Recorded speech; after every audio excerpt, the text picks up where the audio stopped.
El coordinador también tiene como función preservar y custodiar, sería, a ver cómo sería la palabra, resguardar el encuadre. Tenemos en cuenta que ninguna tarea puede llevarse a cabo si no tenemos un encuadre establecido, ¿sí? Esos encuadres que tienen que ver con el tiempo y espacio, pero que también tienen que ver con las reglas, ¿sí? Esta preservación del encuadre, es decir, nos mantiene en un marco en el cual esa tarea se puede realizar y no se desborda y no se va para otro lado. Entonces el coordinador tiene que estar atento tanto a la tarea del grupo, a cómo el grupo se vincula, a viabilizar la comunicación entre los integrantes y vigilar que el encuadre se siga manteniendo, tanto lo que es habilitado como tanto lo que se prohíbe, ¿sí? Para ahí ver cómo el grupo se habilita en esa situación, en ese espacio, en esa tarea, así como también cómo transgrede ese mismo espacio o esa misma tarea respecto a lo que es la pertenencia, bueno, y los vectores de lo que ya sabemos. Algo interesante es pensar que en este tiempo de formación uno adquiere un bagaje teórico-técnico que obviamente es el que le sirve para accionar, es el que le sirve para intervenir. Pero pensemos las intervenciones del coordinador no como como un saber absoluto. Todas las intervenciones que pueda llegar a hacer un coordinador van a tener que ver con un carácter de hipótesis, ¿sí? La hipótesis sabemos que es una afirmación, no es una pregunta. No es que el coordinador se pregunta, ¿estará pasando esto? No, en su visibilización del proceso, del acontecer, desde lo explícito, puede llegar a cuáles son las manifestaciones de lo latente que hacen que algo se dé por manifiesto, ¿sí? Pero las va a formular o las va a hacer intervenir en el grupo a modo de hipótesis, que se comprenda tanto para el grupo como para el coordinador, que no es que es una verdad absoluta, que esto es lo que sucede, ¿sí? Sino que va a hipotetizar porque en base a tirar esa hipótesis, el grupo se puede repensar y de ahí puede ser que se ratifique o se rectifique esa hipótesis y se siga pensando en qué es lo que está sucediendo, si es que algo está sucediendo. Para eso siempre el coordinador se tiene que revisar, se tiene que supervisar, tiene que ver cuáles son sus expectativas hacia el grupo que está coordinando, qué es lo propio y qué es lo del otro, estos deseos de optimizar, porque también está dentro de las funciones tratar de facilitar de alguna manera la posibilidad de llegada a la tarea o a la marcha, a cómo se van dando las cosas, pero también cuando hay puntos que no están esclarecidos, cuando hay puntos en donde el obstáculo está presente, también tiene que suspender su propio deseo para que sea el grupo quien plantee, acá hay un obstáculo. Acá estamos estancados, porque puede ser que pueden seguir sobre la marcha del estancamiento sin percibirlo y va a haber un punto de inflexión en donde alguien se plantee para dónde vamos o en dónde nos quedamos, ¿cierto? Esto es importante en los tiempos, ¿sí? En poder darnos los tiempos. Volvemos al tema de que estamos convocados desde el obstáculo.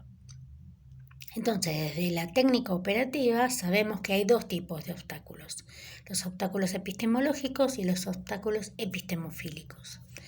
Los epistemológicos que están relacionados con una cuestión de conocimientos, de saberes, de prácticas, de ideas, de ideologías, de costumbres, de mandatos, más conectados con por ahí lo racional, ¿sí? En lo epistemológico tenemos en cuenta de que si vamos a realizar una tarea como por ejemplo, por poner un ejemplo que tiene o no tiene que ver, la construcción de una casa, ¿sí?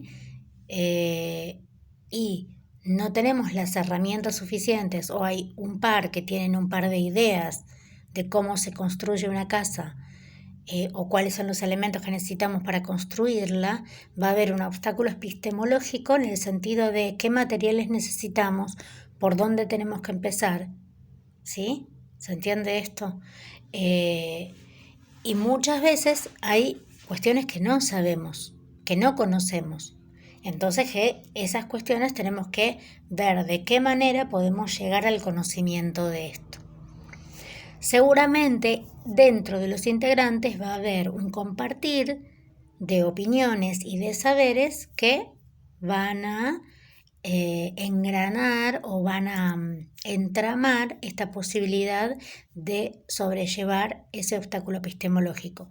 Si no fuera por parte del grupo, entonces ahí el coordinador tendría que implementar cierta información, ¿sí?, para que este grupo la procese y pueda llevar a cabo esa tarea. Ahora, los otros obstáculos, que son los obstáculos epistemofílicos, ¿sí? Vuelvo y sigo con el ejemplo de la casa. Sabemos cómo hacerla, tenemos un arquitecto, tenemos un albañil, tenemos gente que conoce de materiales, tenemos gente que sabe en dónde conseguir esos materiales, tenemos gente que tiene tiempo para realizar las actividades de la compra como las actividades de la construcción. Bárbaro. Ahora bien, el obstáculo epistemofílico es que toda esa gente que tiene todo ese conocimiento desde lo epistemológico tiene ciertos problemas en la comunicación, tiene ciertas resistencias a la vinculación, tiene por ahí una dificultad en la llegada al otro, en cómo le comunica que necesitamos esto, que necesitamos hacer el otro, o en las opiniones, ¿no? O en cómo uno lo haría y cómo el otro lo haría.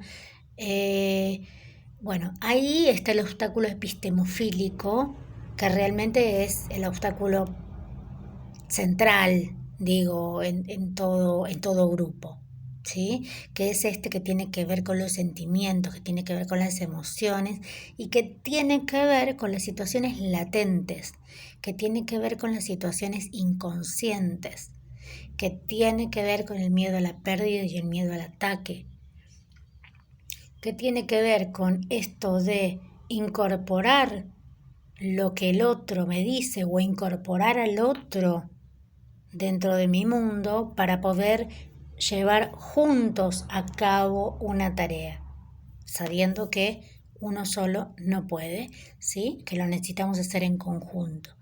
Entonces, esos obstáculos epistemológicos también son visibilizados por el coordinador psicólogo social, que va a implementar una serie de estrategias para que ese grupo pueda dar cuenta de si es una situación transferencial, si es una resistencia propia de su propia historia, de su verticalidad, y desde su verticalidad la horizontalidad grupal que le remite para poder accionar o no, ¿no? ¿Dónde está la resistencia? Y para ahí, bueno, tenemos muchísimo material recordando teóricos de primero y segundo año que nos pueden dar la pauta de a dónde está el obstáculo y a qué se debe la resistencia.